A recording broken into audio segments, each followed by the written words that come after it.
Baik, bismillahirrahmanirrahim. Oke, terima kasih banyak Mas Ilham Prasetyo yang udah mau memperkenalkan dan juga memberikan pengantar sebelum kita masuk ke materi. Sebelumnya, Assalamualaikum warahmatullahi wabarakatuh. Salam sejahtera untuk kita semua. Waalaikumsalam warahmatullahi wabarakatuh.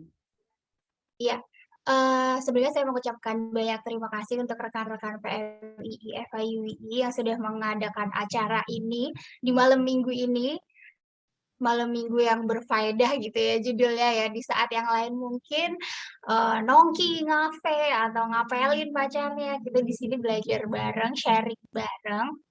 Dan juga, sebelumnya saya di sini mau bikin disclaimer dulu nih. Di sini kita akan mendiskusikan, buku yang sebelumnya saya luncurkan itu dalam kapasitas saya sebagai pribadi, tidak berkaitan dengan institusi manapun dan juga ataupun tempat, saya berkarya saat ini ya teman-teman ya. Oke, sebelumnya buku ini tentunya, terbit tidak luput dari banyak kekurangan dan kalau bisa saya, kasih, pengantar, flashback, background-nya sebenarnya buku ini asalnya itu dari tugas akhir saya waktu studi S2. Jadi ini dulu awalnya adalah tesis saya, pakai metode penelitiannya normatif, tapi dilengkapi dengan, data dari narasumber. Narasumbernya waktu itu saya ambil dari Badan Siber dan Sandi Negara Nasional dan juga Badan Nasional Penanggulangan Terorisme. Kemudian kalau mau di-flashback lagi, sebenarnya, ini awalnya cikal bakalnya adalah tugas tugas di salah satu mata kuliah yaitu Hukum Pidana dan Teknologi Informatika. Jadi kok ini bisa jadi tips juga buat teman-teman yang masih kuliah ya. Kalau misalkan teman-teman concern di bidang itu gitu dan, yakin betul, mengulik betul itu, bisa aja, suatu saat kalau mau buat skripsi, nggak usah pusing-pusing lagi gitu, masih ada tugas yang zaman dulu dia masih bisa dikulik lagi. Oke, malam hari ini, kita sama-sama discuss, sharing, terkait dengan, formulasi. Gimana sih konsep hukum pidana terorisme siber di Indonesia? Karena, eee, kita tahu kita punya undang-undang ITE, terus tapi kita tahu kalau ransomware WannaCry itu penegakan hukumnya belum kelihatan gitu ya. Oke, kita langsung aja saya izin share screen ya teman-teman ya.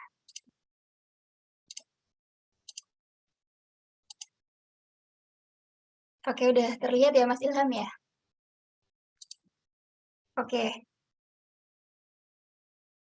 Oke, saya mau tanya sama teman-teman semua di sini, teman-teman bisa nggak, sebutin misalkan once ketika teman-teman dengar kata teknologi, apa yang ada di pikiran teman-teman semua? Bisa salah satu atau berapa, open mic jawab, teknologi. Apa yang terbayang di benak teman-teman semua? Mungkin ini ya teman-teman ya, ketika kita dengar kata teknologi kita bisa ngebayangin, oh sosmed, oh internet, oh yang daring-daring gitu.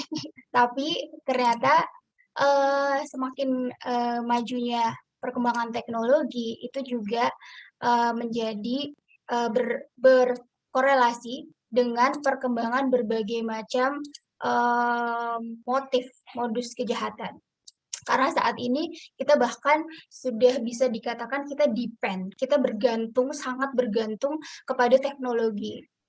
Contoh misalkan, dalam rumah tangga misalkan ada kita mau masak nasi aja kita pakai Magicom, kita mau, dinginin apa, kita pakai kulkas, kita mau kuliah kita daring, kita pakai laptop, kita pakai sistem jaringan komputer. Tapi ternyata, nggak semuanya itu kita peroleh manfaatnya.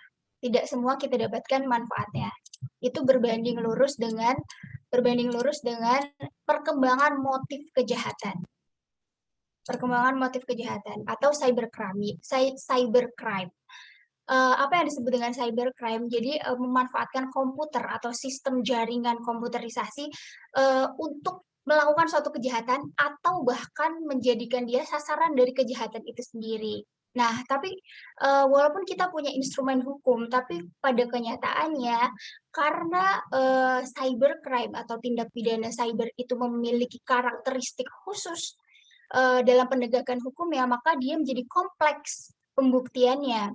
Makanya, di Ransomware WannaCry ini, sesungguhnya, belum ada penegakan hukumnya di Indonesia, padahal Indonesia menjadi korban. Apa apa karakteristik, khusus itu? Yang pertama, internet dan sistem komputer itu tidak dibatasi oleh batas negara. Jadi, kita punya, konsep, teori yurisdiksi ya. Sedangkan internet dan sistem komputer itu tidak dibatasi oleh tempat gitu. Misalkan kita ada di dunia maya karena internet itu tempatnya di ruang maya atau di dunia maya. Jadi bisa kita melakukan kejahatan di sini, di Jakarta atau di Jogja gitu ya. Ternyata sasarannya itu di kota lain. Kemudian yang kedua peningkatan anonimitas. Kita bisa aja eh, main sosmed, kita ngaku sebagai namanya siapa, kita anonimitas, kita bisa pakai data pribadinya siapa, bisa bisa banget ya teman-teman ya. Yang ketiga, kita karakteristiknya adalah identifikasi dan pencarian lokasi yang sulit. Karena apa? Karena ketika kita menggunakan teknologi, IP address itu bisa di layer-layer gitu. Jadi maksudnya kayak yang tadi saya bilang, kita bisa aja ada di sini, tapi kita melakukan kejahatan di misalkan di Afghanistan. Kita ngeretas di Afghanistan atau di US atau di China. Dan itu IP address-nya itu bisa di layer berlapis-lapis sehingga para penegak hukum mengalami kesulitan untuk mengungkap biasanya gitu.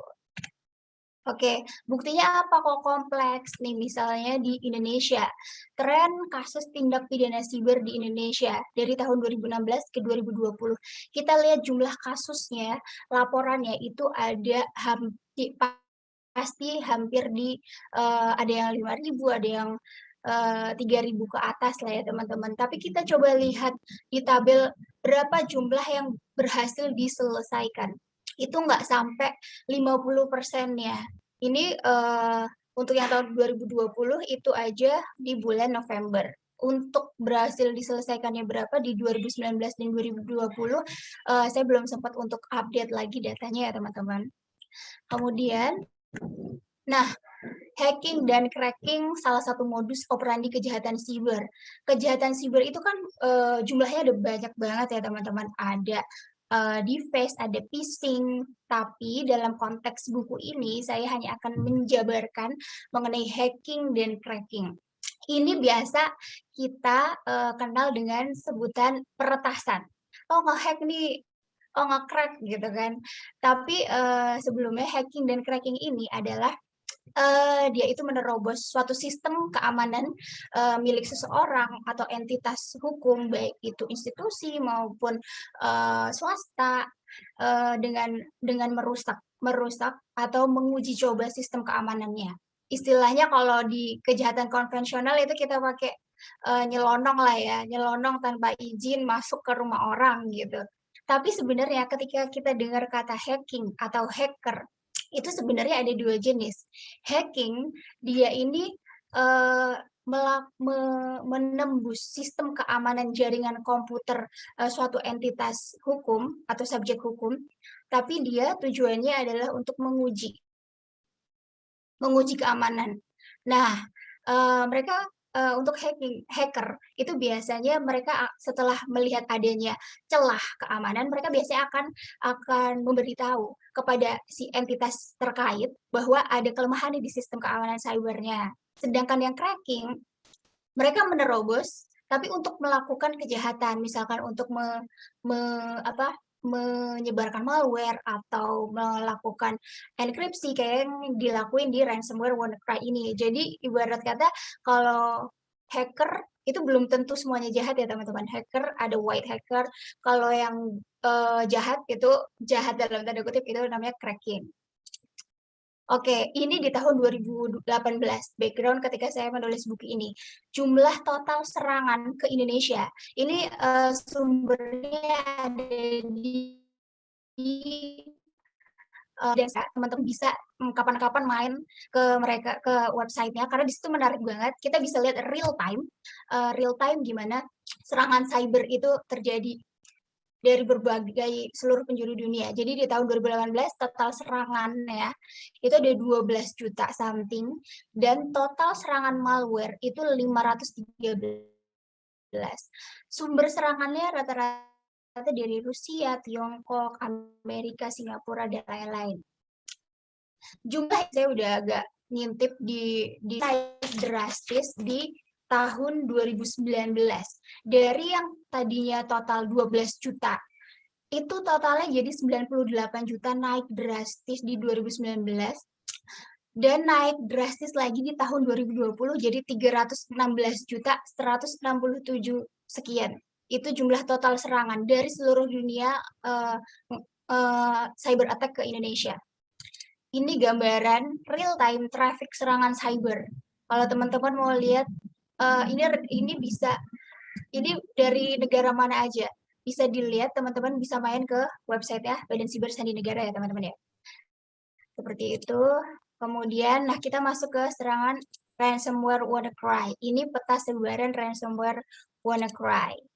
Kronologinya adalah pada Mei 2017 ada 3 objek vital negara, yaitu Rumah Sakit Darmais, Rumah Sakit Harapan Kita, dan Perpustakaan Universitas Jember mengeluhkan serangan malware yang merusak sistem. Merusak sistemnya gimana sih?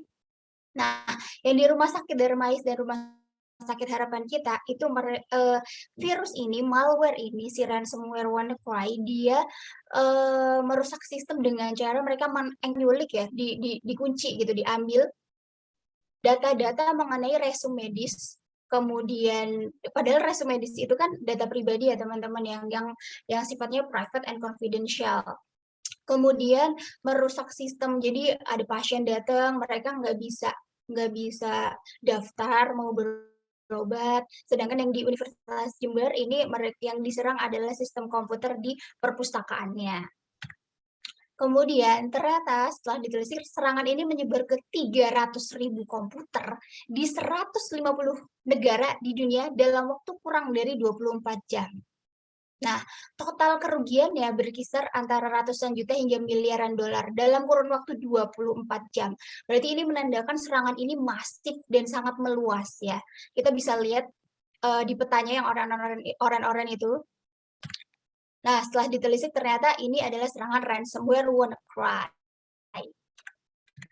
Nah, ini adalah tampilan komputer yang diserang malware WannaCry. Di sini ada tulisan oops, your important files are encrypted, kemudian berisi ancaman-ancaman, kemudian diarahkan untuk melakukan pembayaran guna menebus si data. Nah, ransomware itu apa sih? Ransomware itu malware yang menyerang komputer korban dengan cara memanfaatkan kelemahan sistem keamanan dengan mengunci komputer atau mengenkripsi semua file yang ada sehingga tidak bisa diakses kembali oleh si pemilik.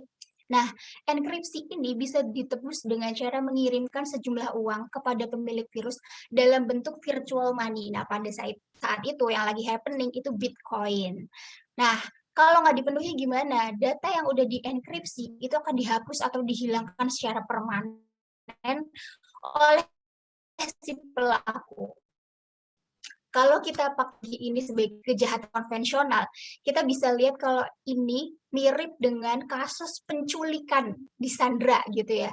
Tapi versi digital. Jadi datanya diculik, kemudian disandra, ditahan dulu nih. Kalau mau balikin, bayar dulu ke kita, kayak gitu istilahnya.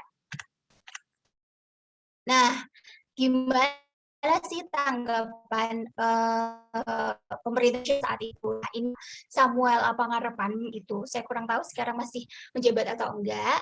Nah, beliau mengatakan serangan siber ini bersifat masif dan meluas serta menyerang critical resource.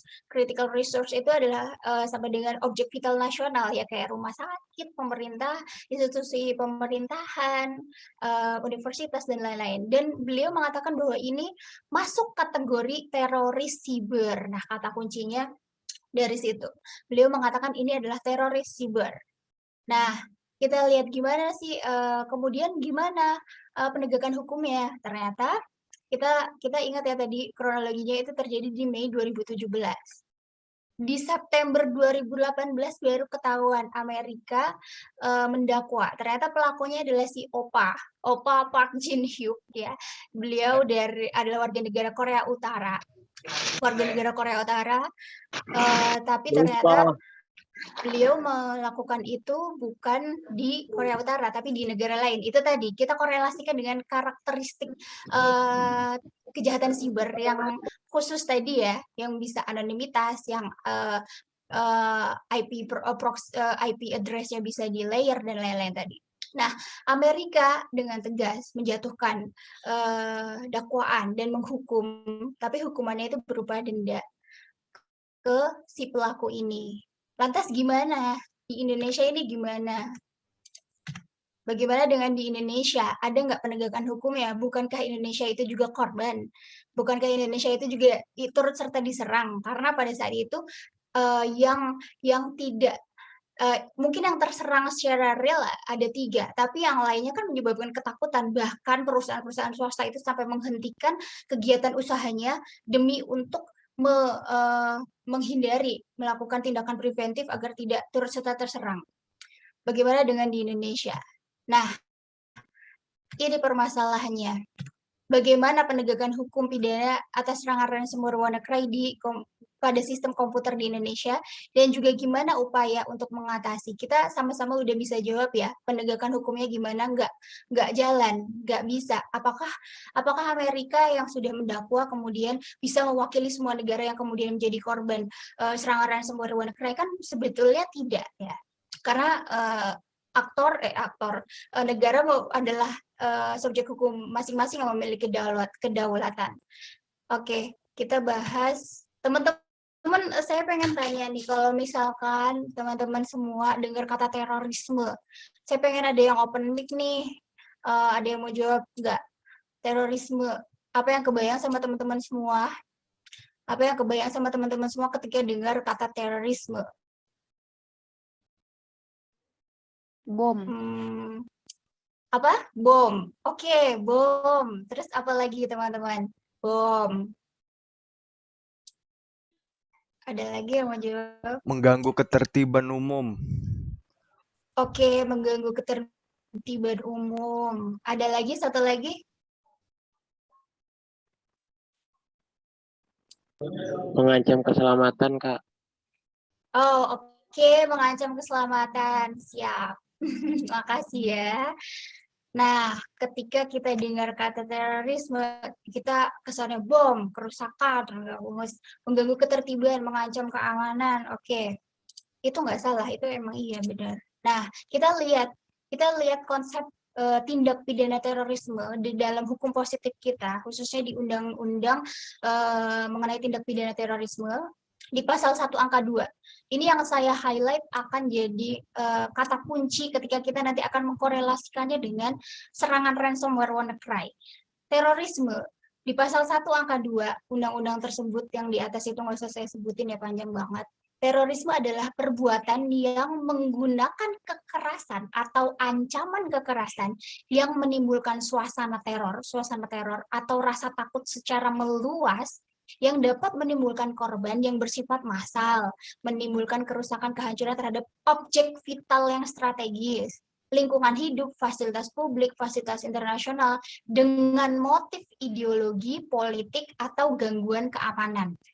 Oke, jadi key point-nya adalah kekerasan, ancaman kekerasan, menimbulkan teror, rasa takut meluas, yang diserang objek vital,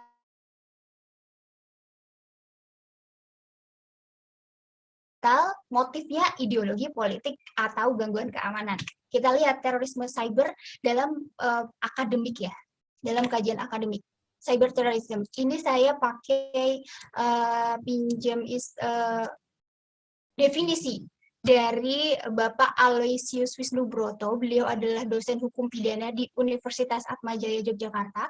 Kebetulan beliau juga menjadi dosen pembimbing saya waktu itu.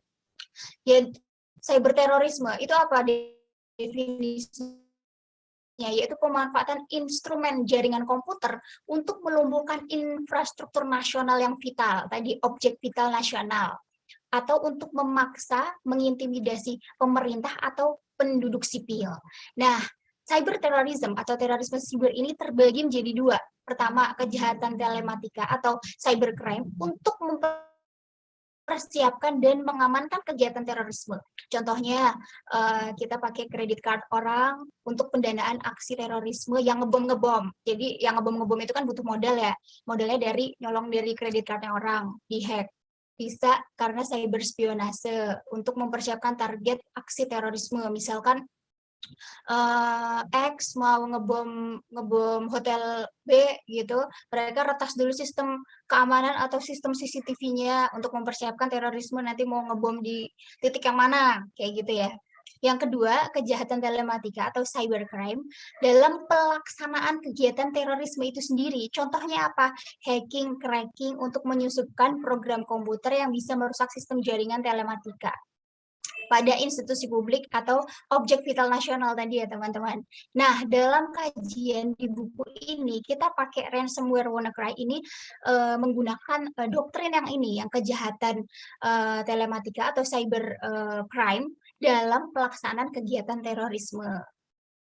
Kita lihat terorisme siber. Kita kenal dengan istilah hacking atau peretasan dalam perspektif hukum positif, yaitu UU ITE ya. Kita lihat kita punya instrumen pasal 30 ayat 3.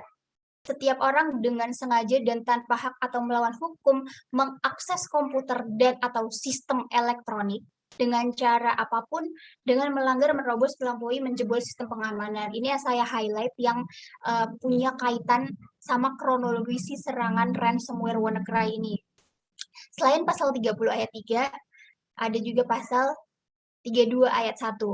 Dengan sengaja tanpa hak, dengan cara melawan hukum, dengan cara apapun, mengubah, menambah, mengurangi, merusak, menghilangkan, memindahkan, menyembunyikan suatu informasi elektronik milik pribadi atau milik publik.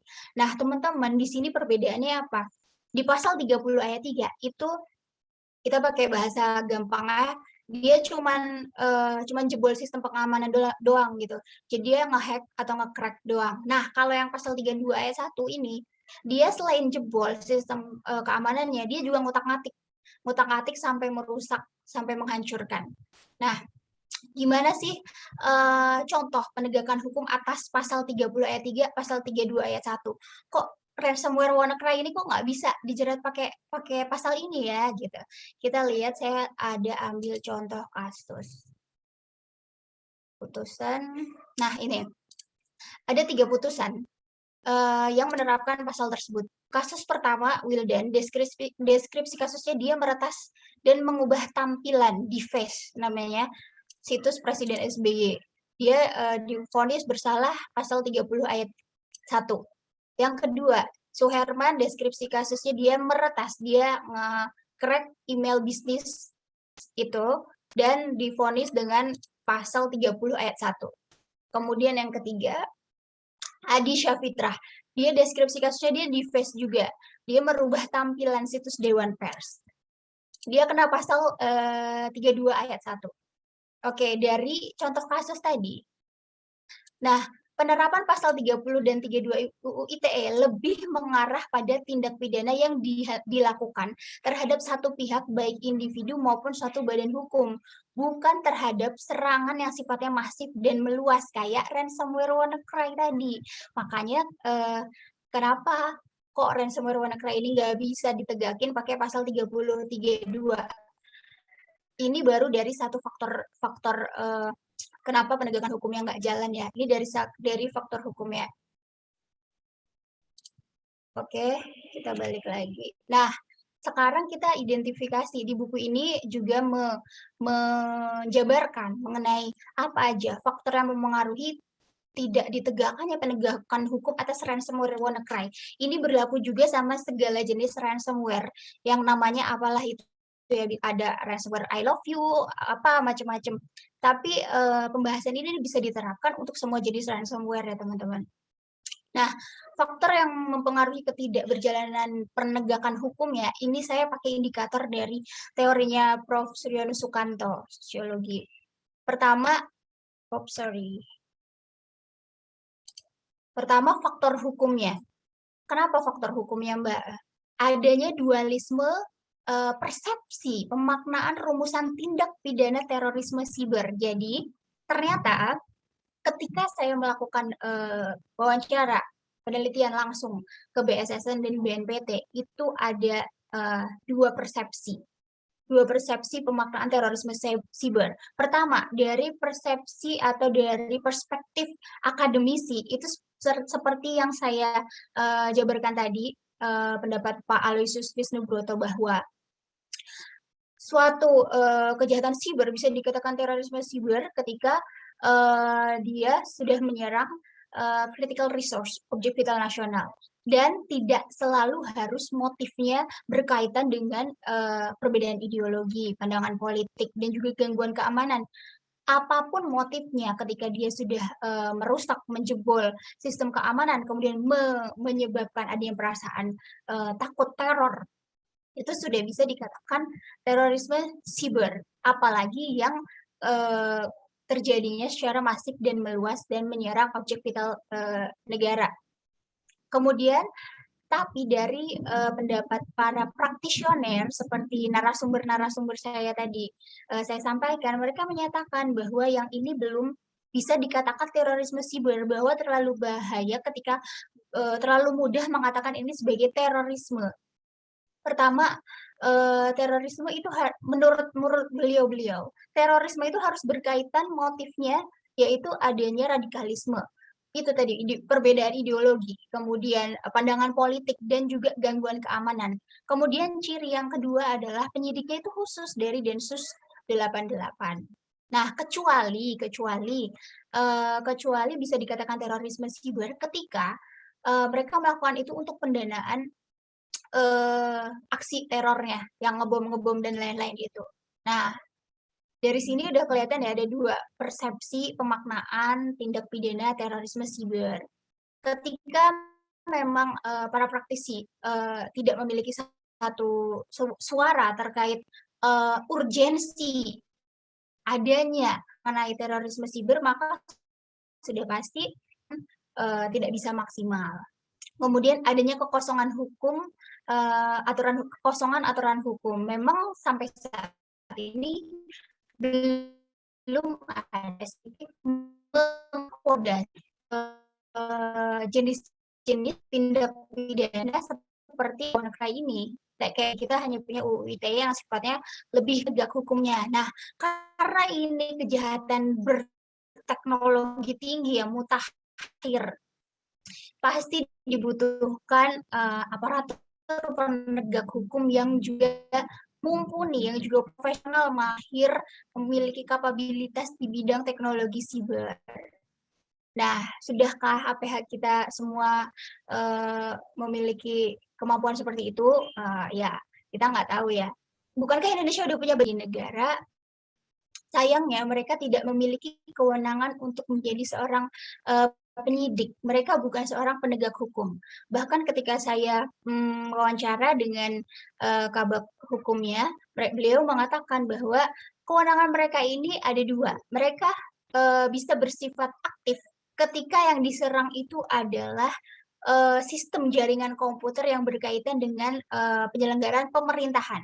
Walaupun mereka tahu ada serangan siber di swasta, misalkan di bank atau di apa, mereka bisa tahu, tapi mereka bersikap pasif. Ketika diminta, baru mereka bisa gerak. Tapi kalau yang ke institusi pemerintahan, mereka bersikap aktif seperti itu. Dan mereka nggak punya kewenangan untuk menyidik karena kejahatan yang berbau siber, penyidiknya ada di PPNS di Kemenkominfo. Oke, yang ketiga, faktor sarana dan prasarana. Faktor sarana prasarana, ya balik lagi, karena ini kejahatan yang mutakhir, yang berteknologi tinggi. Maka kita juga, Indonesia harusnya juga memiliki anggaran misalkan ya, untuk melakukan pendidikan pada para aparatur penegak hukum. Mungkin yang udah terlanjur lama bisa disekolahi lagi atau seperti apa. Kemudian juga untuk bisa menegakkan kejahatan yang mutakhir tentu kita dibutuhkan teknologi canggih dibekali sistem keamanan yang mumpuni. Nah, itu harusnya bisa nggak di semua daerah merata seperti itu. Itu adalah kendala tersendiri. Kemudian faktor masyarakat. Pemahaman masyarakat terhadap resiko berteknologi masih rendah. Walaupun saat ini lebih dari 50%, jauh lebih 50% itu di tahun 2018 masyarakat Indonesia sudah menggunakan teknologi internet. Tapi di era pandemi seperti ini pasti sudah bertambah berkali-kali lipat, mungkin bisa hampir 100% gitu ya. Sayangnya tingkat tingginya penyerapan masyarakat Indonesia menggunakan internet itu tidak diimbangi dengan pemahaman bagaimana bijak berteknologi, bagaimana melek data pribadi, bagaimana apa yang boleh dan tidak untuk di-share di dunia maya, itu belum semuanya tersosialisasikan, terpahami dengan baik oleh semua masyarakat Indonesia. Jadi mereka akan berpotensi menjadi sasaran. Kelima, faktor budaya. Nah, budaya masyarakat Indonesia ini sangat terbuka, sehingga terbuka potensi untuk disalahgunakan. Misalkan, apa buktinya masyarakat Indonesia itu terlalu terbuka? Coba misalkan kita lihat ibu-ibu lagi naik angkot gitu ya, ditanya, "Lu mau pulang kemana?" gitu. Ke daerah taman siswa nih. Oh iya, taman siswa, masuk gang ini loh. Itu kan data pribadi ya, itu kan alamat kita pribadi. Seharusnya nggak perlulah kita kasih informasi kita yang terlalu detail. Apalagi di sosmed, di Facebook, kita taruh terlalu rinci, kita taruh ya segala sesuatu informasi yang terlalu terexposure dengan sangat terbuka, itu sangat membuka potensi, membuka resiko kita sendiri, pada kita sendiri sukarela jadi berpotensi diserang atau menjadi korban serangan cyber. Oke, sekarang kan tadi kita udah bahas ya masalah faktor-faktor yang mempengaruhi kenapa serangan ransomware WannaCry atau ransomware apapun itu nantinya itu tidak bisa ditegakkan dengan baik di Indonesia penegakan hukumnya. Nah, untuk akomodasi once ketika Indonesia mau melakukan penegakan hukum, tapi ternyata belum ada pasal aturannya yang jelas, yang rigid, fix langsung ke tindak pidana itu gitu. Kita bisa pakai, kalau misalkan mau nunggu ada pasal itu lahir, itu akan butuh waktu berapa lama, karena ketika melakukan pembentukan hukum, kita harus melalui proses di DPR, dibahas di pemerintah, belum tentu 1 tahun 2 tahun jadi. Tapi si kejadian kejahatan siber ini udah terlanjur kejadian, udah terlanjur terjadi gitu. Gimana penegakan hukumnya? Karena ini adanya penegakan hukum itu kan untuk mencapai suatu keadilan, kemanfaatan, kepastian. Ini kan ketika ada kejahatan tapi nggak tertindak, itu kan tidak memenuhi nilai-nilai kepastian dan juga keadilan gitu ya. Nah, upayanya apa? Kita bisa pakai penafsiran hukum sebagai penegakan hukum terhadap serangan ransomware WannaCry. Penafsiran hukum ini kita metode interpretasi ekstensif, yaitu interpretasi diperluas. Nah, karena di ilmu hukum pidana ini kita tidak penafsiran hukum dengan metode analogi itu tidak diperbolehkan bertentangan pina sine praevi lege penali atau diperluas, sehingga maknanya adalah kita memperluas yang masih dalam satu konteks. Contohnya seperti ini, apa aja pasal yang akan diinterpretasi ekstensifkan? Yaitu pertama, pasal 1 angka 2 mengenai definisi terorisme. Yang kedua, pasal 1 angka 3 mengenai definisi kekerasan. Dan yang ketiga, pasal 1 angka 4 mengenai definisi ancaman kekerasan. Ayo sekarang kita ikutin orang-orang ini, kita bahas satu persatu.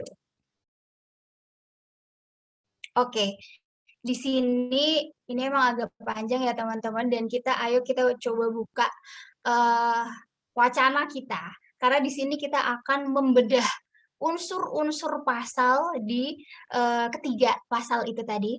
Kemudian kita korelasikan dengan kejadian, kronologi kejadian serangan ransomware WannaCry. Supaya apa? Supaya kita bisa tahu, oh ransomware WannaCry ini bisa ditegakin pakai pasal terorisme.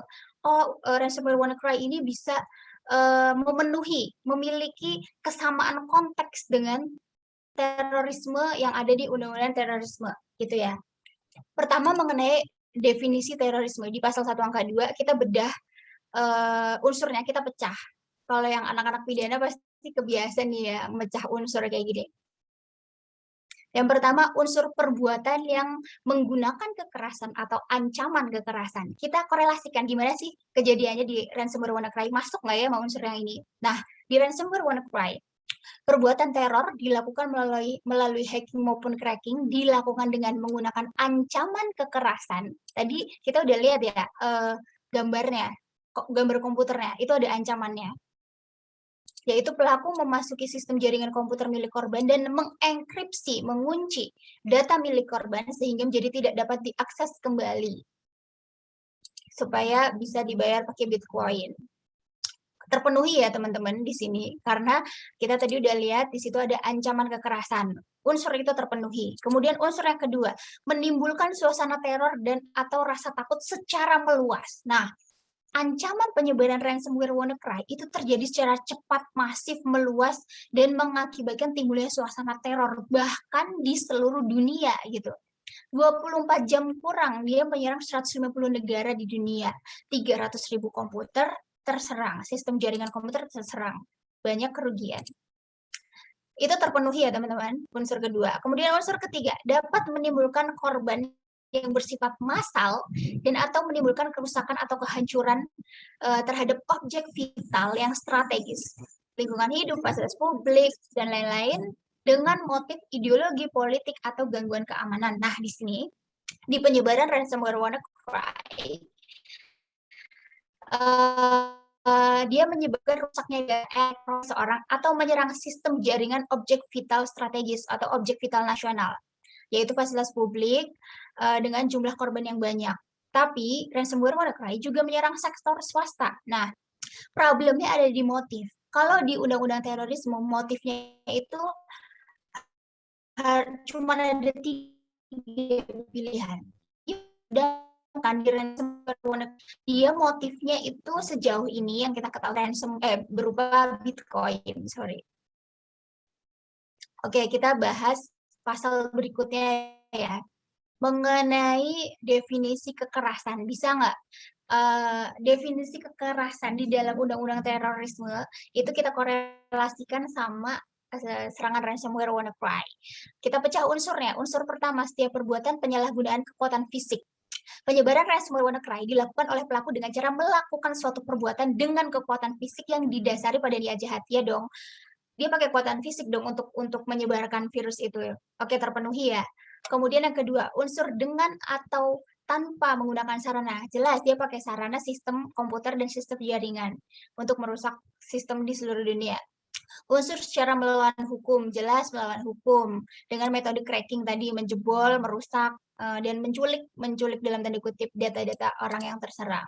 Yang terakhir, unsur menimbulkan bahaya bagi badan, nyawa, dan kemerdekaan orang termasuk menjadikan orang pingsan atau tidak berdaya. Gimana di ransomware WannaCry? Dalam penyebaran ransomware WannaCry, dia menimbulkan bahaya bagi data yang telah dienkripsi dan membahayakan bagi sistem jaringan fasilitas publik yang terserang. Nah, di sini ketahuan ya, unsur pertama, kedua, ketiga terpenuhi.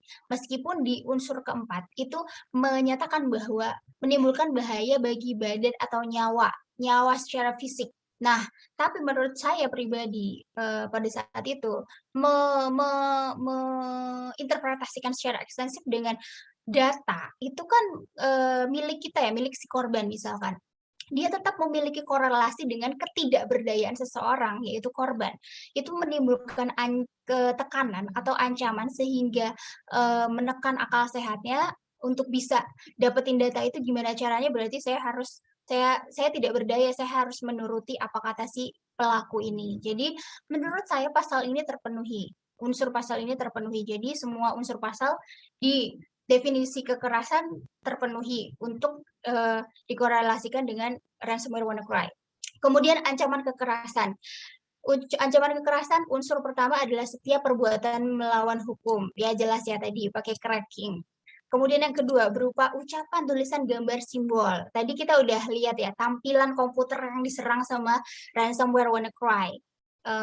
Yang merah hitam tadi berupa gambar, tulisan, dan simbol-simbol. Yang ketiga, unsur dengan maupun tanpa menggunakan sarana dalam bentuk elektronik atau non-elektronik. Ini jelas terpenuhi ya teman-teman, karena ini menggunakan sarana elektronik terpenuhi. Yang keempat, dapat menimbulkan rasa takut terhadap orang atau masyarakat secara luas, atau mengekang kebebasan hakiki seseorang atau masyarakat. Nah, penyebaran ransomware WannaCry, dia menyebabkan rusaknya data elektronik atau menyerang sistem jaringan objek vital nasional. Nah, dan sampai menyerang sektor swasta. Dari seluruh unsur itu dalam kaitannya dengan serangan ransomware WannaCry semua terpenuhi.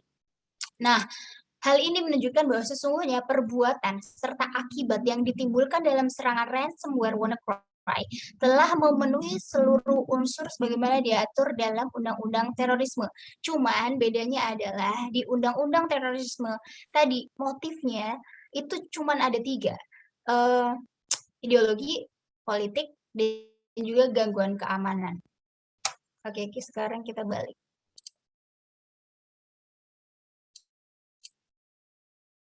Oke. Kita tadi udah ngulik Undang-Undang Terorisme, kita ngulik UU ITE, kemudian kita lihat juga ke Peraturan Menteri Pertahanan Nomor 82 Tahun 2014 tentang pedoman pertahanan siber. Regulasi ini sebagai pedoman para TNI, kemudian institusi-institusi yang berkaitan dengan pertahanan negara untuk menegakkan kedaulatan Indonesia dari aspek digital atau siber. Nah, apa definisinya di Permenhan ini? Serangan siber adalah segala bentuk perbuatan, perkataan, pemikiran dilakukan dengan sengaja maupun tidak sengaja oleh pihak manapun dengan motif dan tujuan apapun. Tadi kata kuncinya kalau di Undang-Undang Terorisme itu cuma 3. Ideologi, politik, gangguan keamanan. Sedangkan di Permenhan ini tujuan motifnya apapun. Dilakukan di lokasi manapun, disasarkan pada sistem elektronik. Muatannya perhatian terhadap objek vital maupun non-vital dalam lingkup militer dan non-militer yang mengancam kedaulatan negara, keutuhan wilayah, dan keselamatan bangsa. Nah, sumber ancamannya itu adalah entitas yang berkeinginan atau memiliki niat dan benar-benar secara nyata akan melakukan kegiatan yang melanggar norma dan hukum, aturan, ketentuan, serta kaidah atau kontrol keamanan informasi serta aset fisik lainnya untuk keuntungan yang bersifat material maupun imaterial. Jadi motif ekonomi, motif yang lain-lain itu include di sini ya teman-teman.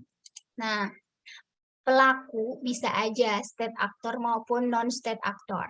Potensi sebagai sumber ancaman ini berbagai sumber ancamannya yang berpotensi mengancam kedaulatan pertahanan negara kita. Itu ada 8. Ini bisa diturunkan lagi dengan berbagai macam jenis, tapi yang saya highlight di sini adalah hacktivist atau si hacker, si peretasan yang berkaitan dengan ransomware WannaCry ini. Nah, motif-motif ancaman sibernya di Permenhan itu dijabarkan satu persatu.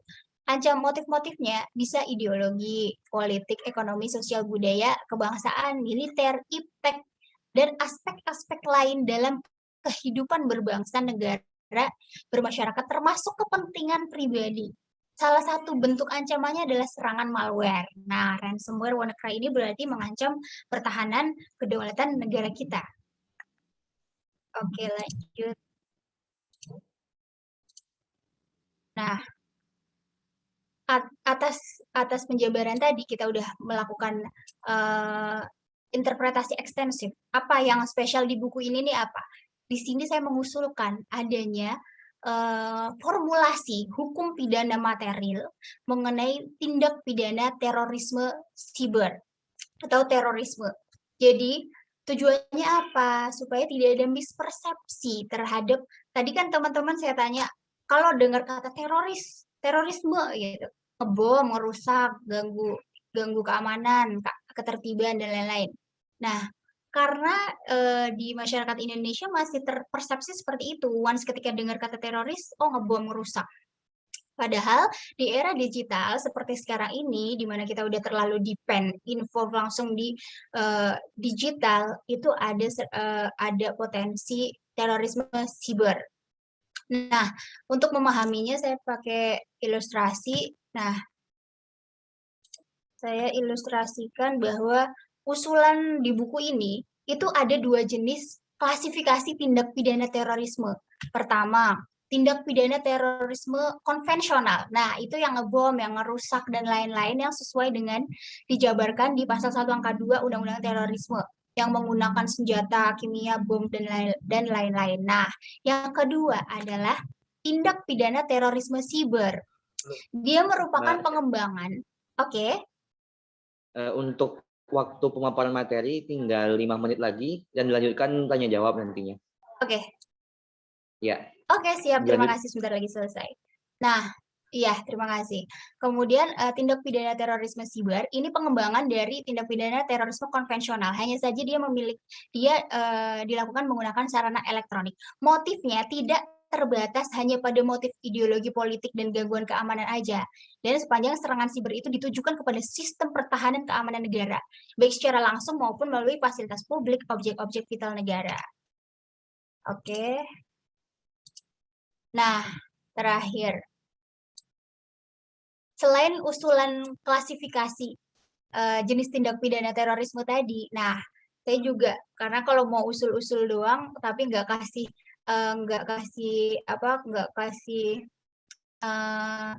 rumusan pasal yang tepat kira-kira untuk mengakomodasi tindak pidana terorisme penyebaran ransomware apapun namanya nanti, itu kayaknya kurang pas. Jadi saya kasih usulan formulasi pasalnya seperti apa nanti. Semoga suatu saat akan bisa disahkan, either masuk di Undang-Undang Terorisme atau UU ITE gitu ya.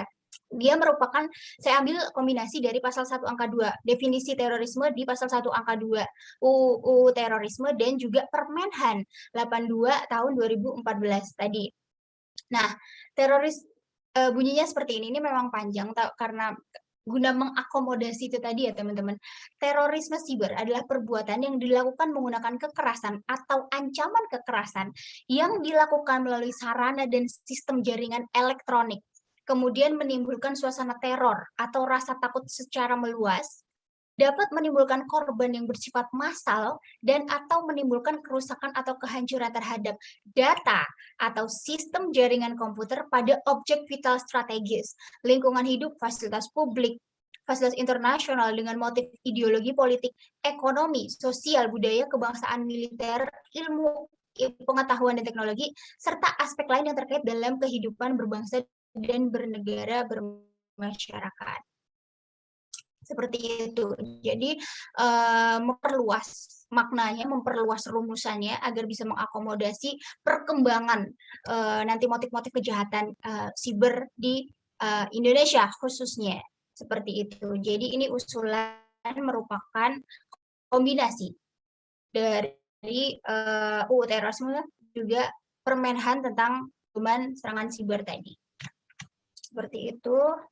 Next, terima kasih. Mungkin itu saja yang bisa saya sampaikan. Kurang lebihnya saya mohon maaf. Jika ada pertanyaan, mungkin bisa dilanjutkan diskusinya. Kalau teman-teman mau hubungin saya bisa lewat ini tiga sosmed dan juga email. Baik, Mas Ilham. Terima kasih.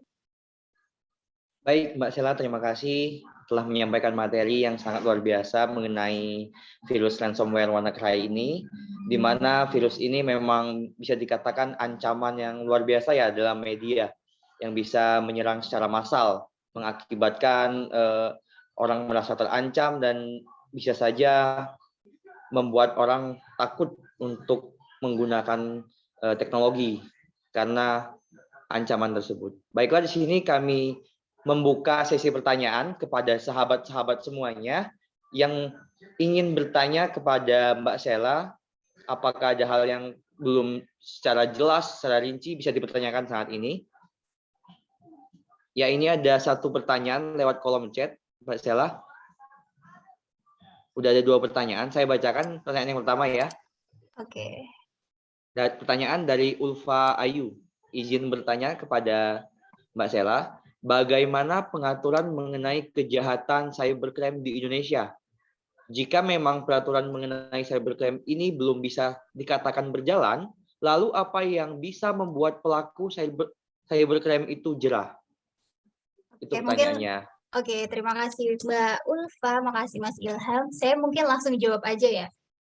Ya, Sebenarnya pengaturan mengenai kejahatan cybercrime atau kejahatan tindak pidana siber di Indonesia itu sudah sangat-sangat lengkap di Undang-Undang ITE. Sebenarnya Undang-Undang ITE itu adalah mungkin kemarin banyak ribut-ribut masalah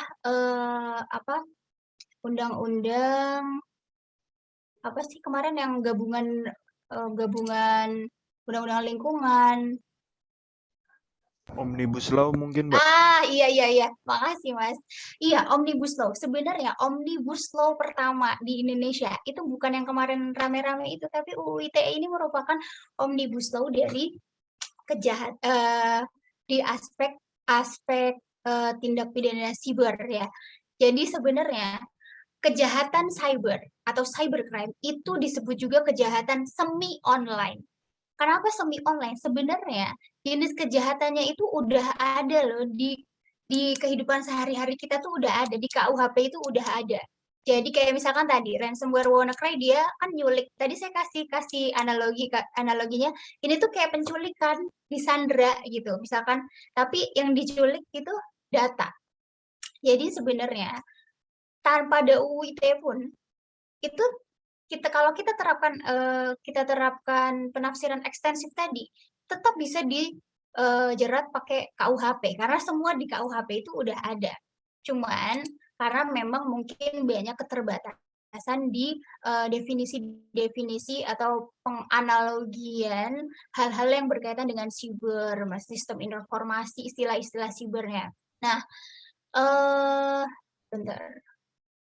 Tadi saya mau buka chatnya. Oke, sebenarnya seperti itu. Nah, jika memang peraturan sebenarnya belum dikatakan berjalan, lalu apa yang membuat pelaku cybercrime jerah? Yang bisa melakukan tergantung jenis tindak pidananya. Sebenarnya orang-orang yang bisa melakukan kejahatan cyber itu bukan orang sembarangan, saya bilang. Mereka punya skill yang tinggi. Dan untuk kejahatan-kejahatan yang sifatnya mutakhir seperti ini sebenarnya tidak cocok dikenakan sanksi pidana berupa hukuman badan atau penjara. Karena apa? Sebenarnya Indonesia justru membutuhkan orang-orang seperti mereka.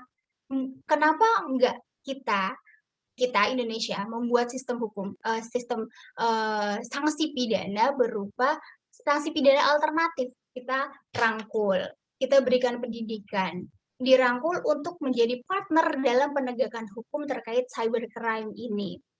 Jadi, ketika teman-teman nanya, pelaku cybercrime apa yang bisa bikin jerah? Ya, tergantung jenis kejahatannya apa. Kalau hacking, cracking, kemudian jatuhi hukumannya penjara, ya nggak jerah orang. Yang dihukumkan dia hanya sementara tidak bisa mengakses komputer dan lain-lain. Untuk selebihnya, setelah dari itu, dia mungkin bisa mengembangkan skill-nya lagi yang lain karena sanksinya itu tidak tepat sasaran seperti itu.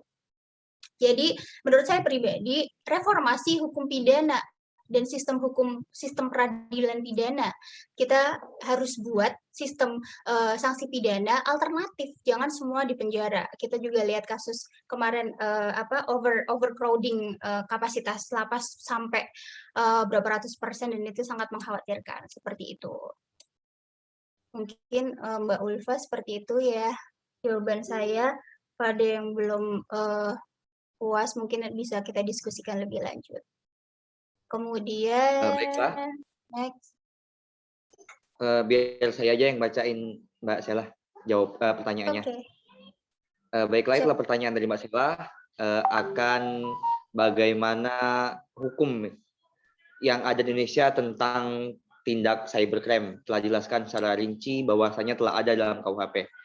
Sedikit info kepada sahabat-sahabat semua, ada link absensi di kolom chat. Mohon untuk diisi kehadirannya demi pembagian sertifikat nantinya. Baiklah, ada pertanyaan dari Ananda Dezaki ya.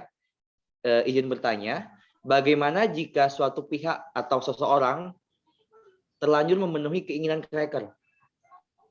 Nah, dalam kasus ini dalam bentuk Bitcoin. Nah, apakah ada jaminan bahwa mereka yang telah memenuhi keinginan crack ini tidak akan di-crack lagi? Gitu, Mbak. Oke. Ya, terima kasih Mas Zaki pertanyaannya. Kalau ini sebetulnya saya jawab dengan tegas, tidak ada jaminan sama sekali walaupun sudah memenuhi, si korban ini sudah membayarkan sejumlah Bitcoin. Tidak ada jaminan dia nggak akan di-crack lagi. Kalau teman-teman, kalau si korban ini bisa memperbaiki sistem keamanannya, mungkin upaya yang bisa dilakukan itu dengan memperkuat sistem keamanannya. Sedangkan kalau masalah ini terkait juga Bitcoin, itu kan juga belum diakomodasi di sistem peraturan perundang-undangan hukum positif di kita ya teman-teman. Jadi itu sangat lemah. Sebenarnya Indonesia, ya itu tadi, hukum itu biasanya memang selalu tertinggal dari fenomena yang ada ya. Nah, sama halnya di Indonesia karena kita belum banyak mengakomodasi peraturan sesuai dengan konteks kejadian kejahatan siber yang perkembangannya sangat cepat di Indonesia. Kelemahannya itu tadi tidak bisa serta-merta ditegakkan. Ada pasalnya aja belum tentu bisa cepat gitu loh. Kayak tadi ya tabel yang saya sampaikan di awal. Ada berapa ribu kasus, cuman ya 1000 itu udah alhamdulillah, lebih 2000 itu udah. Jadi memang betul-betul nggak ada jaminan, itu kembali lagi ke mungkin bisa ke ranah keperdataan malah jadi teman antara si korban dengan si cracker membuat kesepakatan seperti apa. Jadi menurut saya pertama tidak ada jaminan, kedua setelah membayarkan Bitcoin, buatlah kesepakatan antara dua pihak bahwa someday kamu nggak bakalan nge-crack aku lagi kayak gitu. Gitu. Ya, itulah jawaban dari Mbak Sela bahwasanya tidak ada jaminan sama sekali kalau kita telah memenuhi permintaan tidak akan kembali di-crack gitu. Karena ya kita ketahui bahwasanya ketika sang hacker itu atau yang ngehack ini bisa menghack kita dan bukannya dia jerah, malah dia bisa mengembangkan kembali dan malah bisa lebih parah untuk memperdaya kita ya. Gitu ya Mbak Sela? Iya, betul. Jadi pinter-pinter kita Ya, bernegosiasi ada pertanyaan seperti apa. selanjutnya dari Irfan.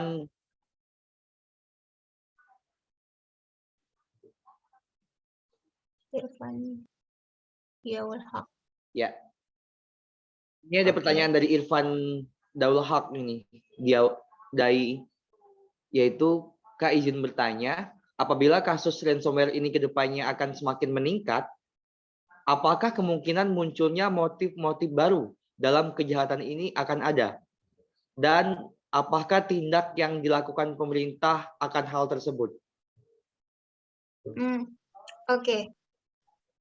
Ransomware ini selalu meningkat tahun ke tahun. Dan trennya sekarang ini, trennya saat ini adalah perang itu suatu saat.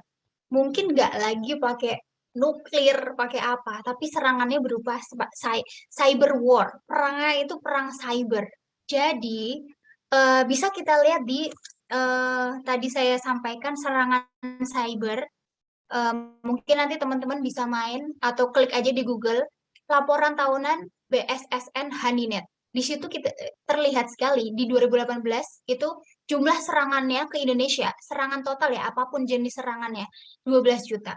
Kemudian di 2019 98 juta, di 2020 316 juta. Itu nggak tahu berapa persen peningkatannya. Dan memang trennya ke depan perang itu lebih ke cyber dan itu sudah dimulai mulai dari mungkin saat-saat ini udah mungkin teman-teman juga udah sering dengar ada kasus kebocoran data, cyber spionase, bahkan kemarin ada ribut-ribut masalah data ransomware virus corona ini dikembangkan oleh satu negara di negara lain ya teman-teman mungkin udah dengar berita itu juga.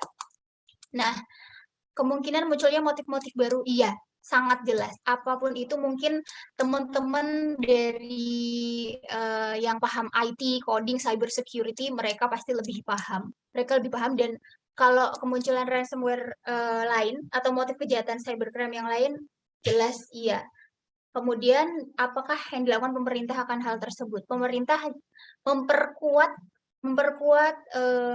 SDM. Sebenarnya kalau teman-teman mau concern di cyber security, teman-teman bisa sekolah tuh di BSSN, Badan Siber Sandi Negara. Itu mereka punya kampus. Kampusnya itu khusus untuk pertahanan siber ya teman-teman, dan itu mereka bisa langsung kerja di BSSN nanti kayak mirip STAN gitu ya teman-teman. Nah, pemerintah mengembangkan kerjasama internasional jelas, kemudian membuat regulasi. Saat ini yang sangat ditunggu-tunggu itu regulasi peraturan tentang PDP, RUU PDP, perlindungan data pribadi ya, yang sering banget kebocoran data ya. Data kita ini saya yakin, hakul yakin, data kita semua ini udah bocor di mana-mana. Jadi kita butuh banget RUU PDP. Kenapa terkesan lamban ya? Memang ya seperti itu keadaannya. Kita coba berharap regulasi Indonesia bisa lebih mengakomodasi dan lebih memahami bagaimana urgensi dan bahayanya kalau data kita ini tuh bocor. Karena Presiden di tahun 2018, Presiden Jokowi dan juga tokoh-tokoh pemerintah di luar sana selalu mengatakan bahwa data is new oil. Data itu minyak yang baru gitu. Jadi tuh harta di dunia ini tuh sekarang nggak cuma minyak tambang ditambang itu ya, tapi data pribadi. Karena dengan data itu kita bisa lakukan apa aja.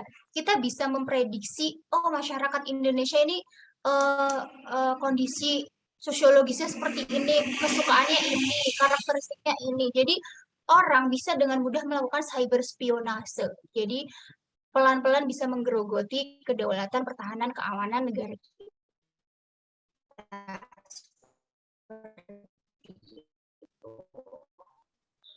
Assalamualaikum, saya mau tanya. Gitu. Ya, Ibu Erta. Iya, saya mau tanya ini. Waalaikumsalam warahmatullahi. Nji, saya ingin tanya ini Ustazah atau Ustazah Nji? Atau Mbak atau gimana ini saya panggilnya? Mbak aja. Iya, Mbak Sela.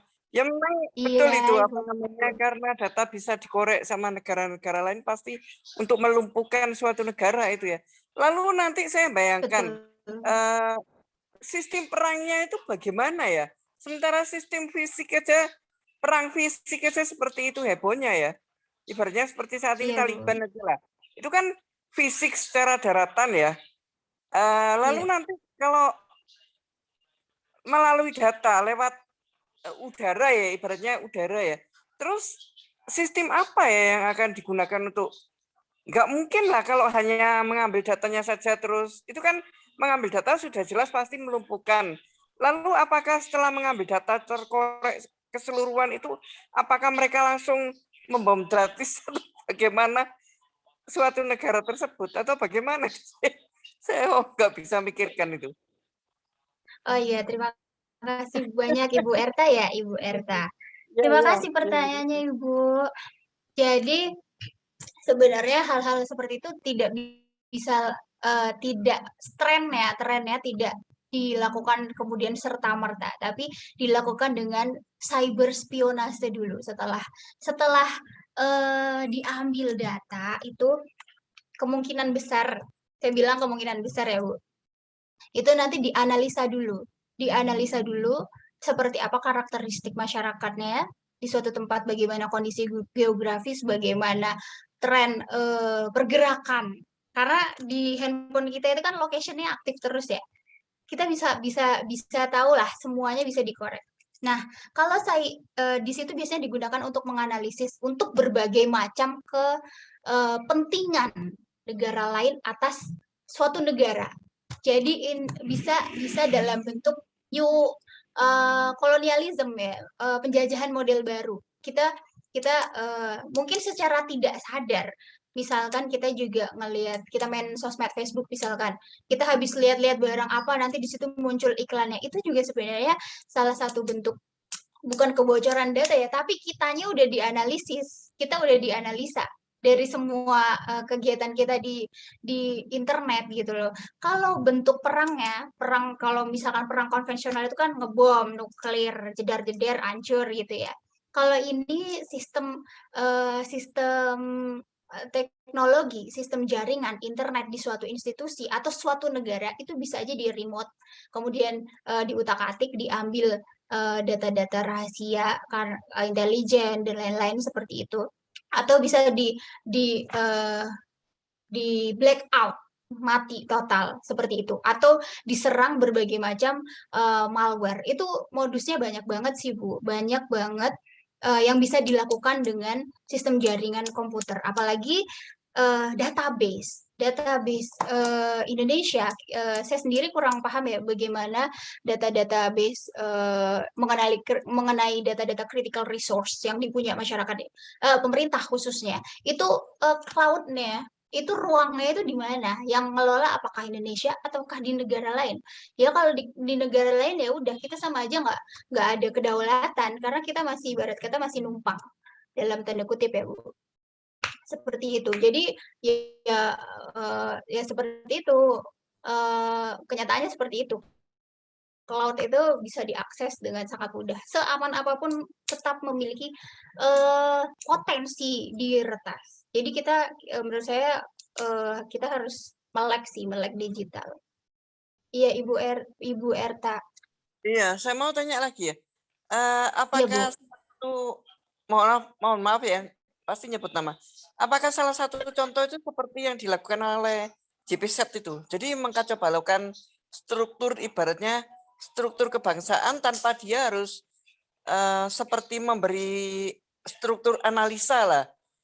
Salah satu contoh pendapat. Tapi kan sepertinya kalau di YT-nya dia seperti dikacaubalaukan, seperti itu ya. Kalau saya kan dulu pernah ngikuti sih dulu. Terus setelah iya. kok begini ya, apa namanya? Maksudnya diberitahu malah ini terus debat. Jadi bukan mencarikan solusi alternatif yang terbaik lah paling tidak untuk kerukunan umat beragama ya. Tapi kok malah terjadinya itu termasuk neror salah satu sudut.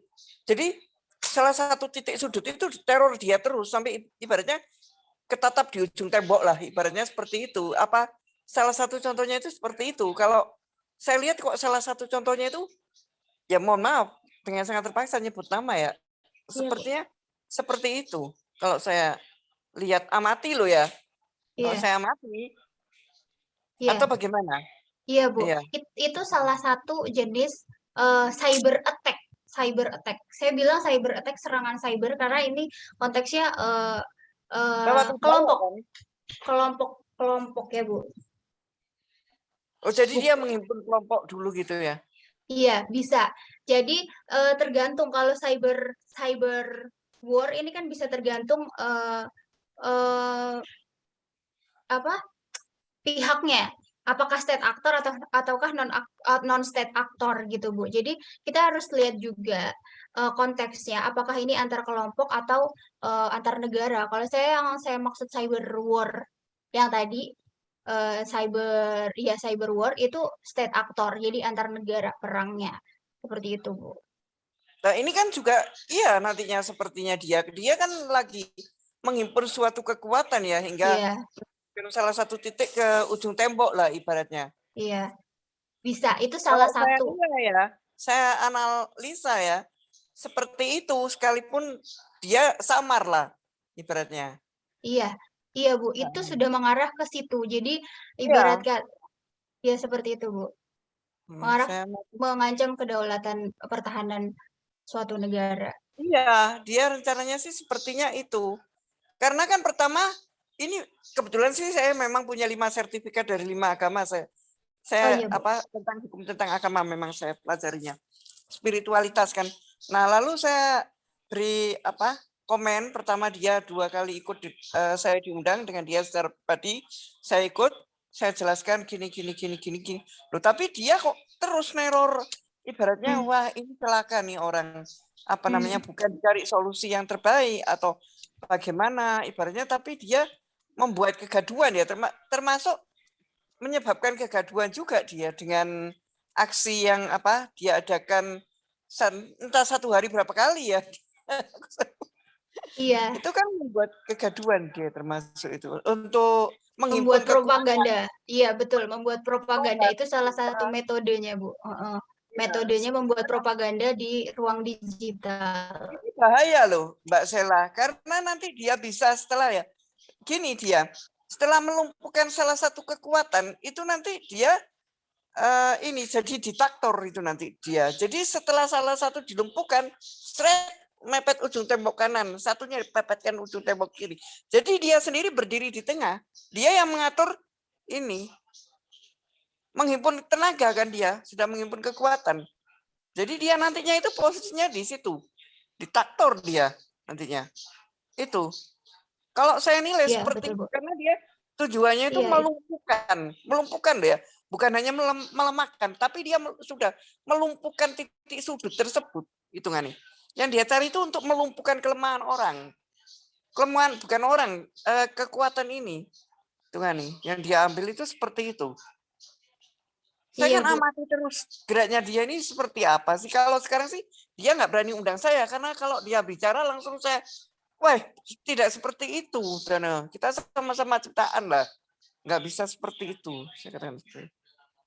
Kan Iya, nggak Bu. ambil Mohon baiknya. maaf sebelumnya Bu, waktu Ya. kita tinggal sedikit lagi ya. Oh, jadi, mohon maaf, Ji.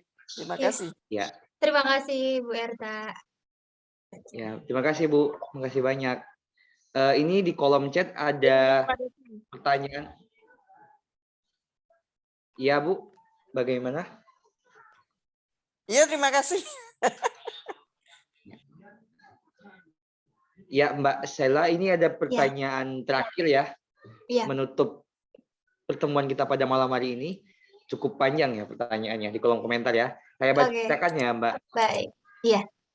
Perkenalkan saya Hendy Pratama, izin bertanya. Dan pertanyaan dari Hendy ini intinya bagaimana ruang lingkup polisi cyber? Kan ada polisi cyber. Nah, dia menanyakan bagaimana ruang lingkupnya dan apakah polisi cyber ini boleh untuk berpatroli secara bebas dalam ruang lingkup digital yang pribadi seperti WhatsApp dan lain-lainnya. Lalu dengan adanya polisi cyber banyak kontra dari masyarakat dalam pengamat politik bahwasanya adanya memicu killing efek ya, serta mengancam kebebasan berpendapat kalau boleh secara pribadi ini katanya. Nah, menanggapi hal itu bagaimana katanya Mbak Sela? Oke. Jadi ya, belum lama kita ramai ada polisi cyber ya. Pada kenyataannya ruang lingkup polisi cyber itu emang bisa ini loh, bisa tahu. Karena gini, sistemnya saya pernah lihat sistemnya itu jadi ketika mereka punya sistem itu ketika kita misalkan mau cari tentang keyword, kita pakai keyword. Misalkan mau cari tentang apa? Isu tentang kemarin misalkan KPK gitu ya. Tinggal klik aja KPK atau pemecatan karyawan KPK. Itu muncul semua nanti. Bentuknya itu banyak lah ya. Jadi itu nanti muncul presentasinya ini dari berapa persen ada di Twitter, berapa persen ada di berita ini, berapa persen ada di ini. Itu emang udah secanggih itu. Indonesia udah di tahap seperti itu, udah itu, cuman mungkin sistem keamanannya memang belum seketat di negara lain. Karena actualnya di Indonesia selalu nomor 1 atau 2 negara tertinggi yang kena serangan siber. Nah, kalau masalah polisi siber tadi memang ketika kita main sosmed, misalkan kita DM-an, walaupun lewat DM sebenarnya, teman-teman, kita nggak punya privacy. Makanya saya selalu, walaupun saya di Instagram saya kadang sering kampanye tentang nggak kampanye sih, maunya sharing aja biasa terkait melek data pribadi. Karena dan hati-hati ketika kita di DM di WA, walaupun di WA itu sebenarnya ada enkripsi end to end gitu kan tulisannya, tapi enggak, itu semua tidak menjamin. Saya bukan orang yang ngerti teknis bagaimana teknologi, tapi semua teknologi dengan klaim keamanan apapun itu memiliki potensi untuk dibobol juga gitu loh. Dengan ambil-ambil end to end itu aja itu nggak menjamin. Actualnya banyak para aktivis yang memang di ini kan di cyber attack. Kalau habis vokal tentang apa karena serangan teror ini itu, karena ya semua terafiliasi data pribadi. Balik lagi ke data pribadi kita. Kalau yang orang luar aja yang punya pribadi kita yang udah itu aja mereka bisa punya data, apalagi polisi dengan tangan pemerintah, mereka punya data kita semuanya, apa aja mereka bisa punya gitu loh. Kemudian ya memang, tapi walaupun seperti itu mereka nggak bisa semena-mena